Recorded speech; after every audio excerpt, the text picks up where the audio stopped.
the fact that Ryan, has gone through 3 top trainers that would have done a great job, Eddie Reynoso, Joe Goosen, and Derrick James. Correct. And he's not training with neither of them. He's training with his dad. Did Ryan Garcia ever allow those trainers to be the boss? That's why he's back with his dad, because he's the boss. That's why. Yeah. Look, Joe Goosen, I know Joe Goosen. My brother used to train with him.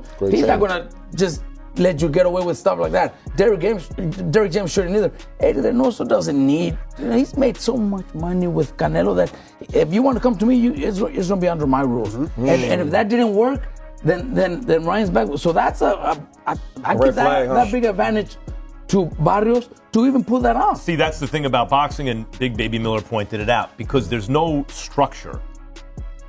We need some kind of structure. In the NFL, the guy has to sit there for the media interview. He shows up on time. Yep. He's got to do it. Yep. And to give you an NFL analogy, think about the Broncos, right? When they had Russell Wilson over there and he had his own office and everything. And it was nothing. It was dysfunctional. Then they hired Sean Payton. Cut it out. As a coach, that's like going to train with Goosen or going to train with a world-class trainer, right?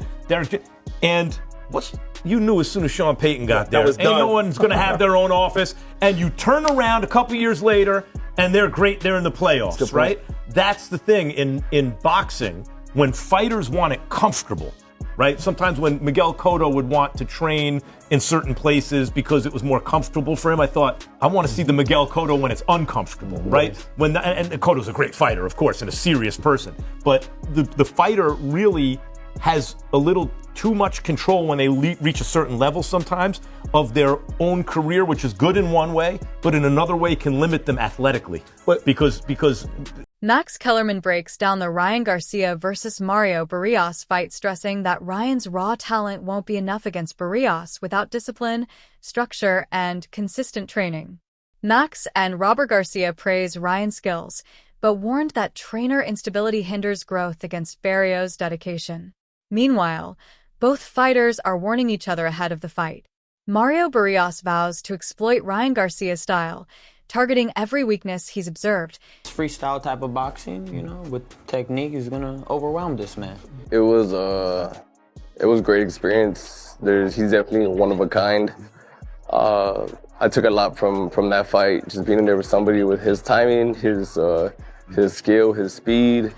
Yeah, just gonna use that, in every way, to grow as a fighter. Your opponent on the 21st, Garcia, hasn't actually won a fight officially since 2023. He's been through a lot of controversies, the scandal with Haney, and then the loss against Rolly Romero. What do you make of all that?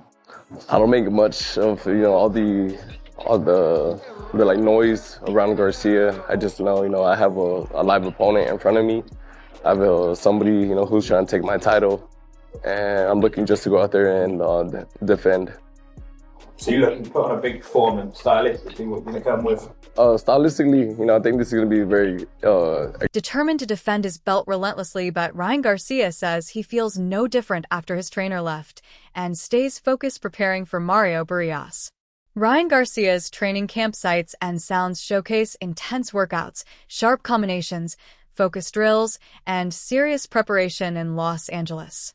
It's dope to see. Ryan Garcia's training camp sights and sounds showcase intense workouts, sharp combinations, focused drills, and serious preparation in Los Angeles. Lock the top 3.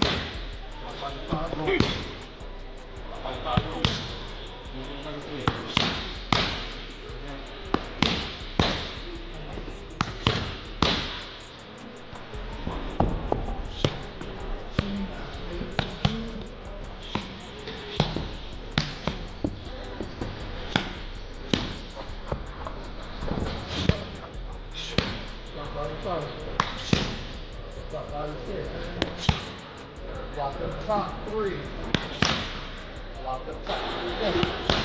Lock the top 3, 2. Yeah.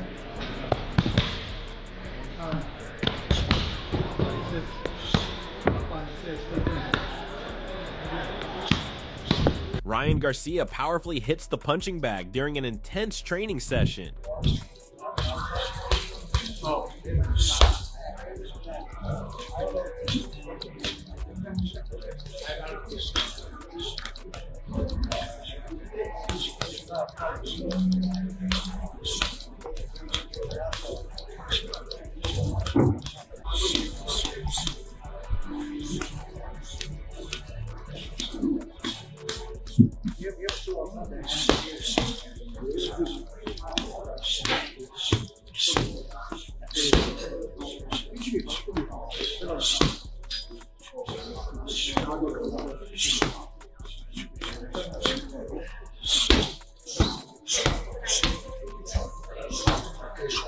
Ryan Garcia powerfully hits the punching bag during an intense training session. Mario Barrios insists he's fully defensive, determined not to let Ryan Garcia steal his belt, protecting his championship pride. Wade Clemens talks about the southpaw position. Just to go out there and defend. So you look, put on a big performance, stylistically, what you're going to come with? Stylistically, I think this is going to be a very exciting fight. Garcia, he's explosive, he's dangerous, and but I think on a boxing level, there's no like competing with us. I think I'm the better fighter, and I'm looking to go out there and like show that on fight night. You just said you're the better fighter. Who do you put more on the line here, your title or his credibility? I feel like I'm going into this fight like I have everything to lose. I have the title. I know he's coming with a lot to prove, but at the end of the day, I'm the champion. I'm looking. Noting that it changes how a fighter approaches the ring. He appreciates seeing Ryan's analytical side, the version of him who studies opponents carefully before big fights. Ryan takes away from those fights. What can Ryan and his style, that kind of freestyle boxing he says he does, what can he implement from either of those guys to beat Barrios? One of the best finishers in boxing. Like, I know you didn't finish Devin Haney, but you had him drowned. I saved him. I should have knocked him. I just didn't have the conditioning. I think it still bothers you, huh? Yes, because I should have knocked him out in that 11th, man. I was playing around too much. Yeah. And I was like, ha ha, like, bro.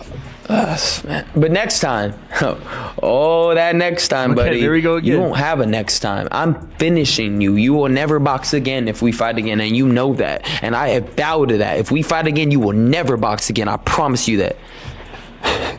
Gee, this is what I'm saying, bro. We need this. I've said it so. Wade mentions that Ryan has been watching fighters like Keith Thurman and Abel Ramos to prepare for Mario Barrios.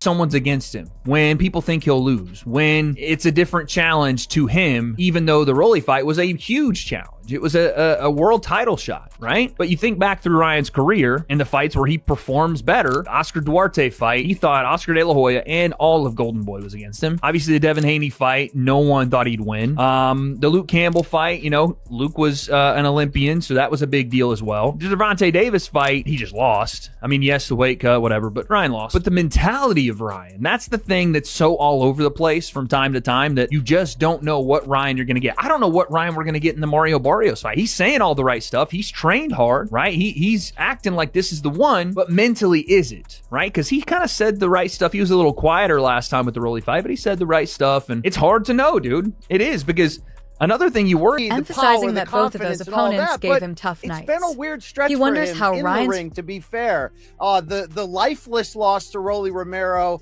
the spectacular victory over Devin Haney, but obviously the drug test, everything that went on around that mentally, and certainly at the end of the day, we wish Ryan well. How do you sort of gauge where he's at as a fighter entering this fight? It's hard to say, really, where exactly he's at, but I just had to prepare as if I have a focused Ryan in front of me, as they're saying. And yeah, just everything else kind of just is just background noise. Wait to look at Ryan's, at his best performances. Freestyle boxing style can adapt lessons from those fights to handle Barrios, who is known as one of the best finishers in boxing.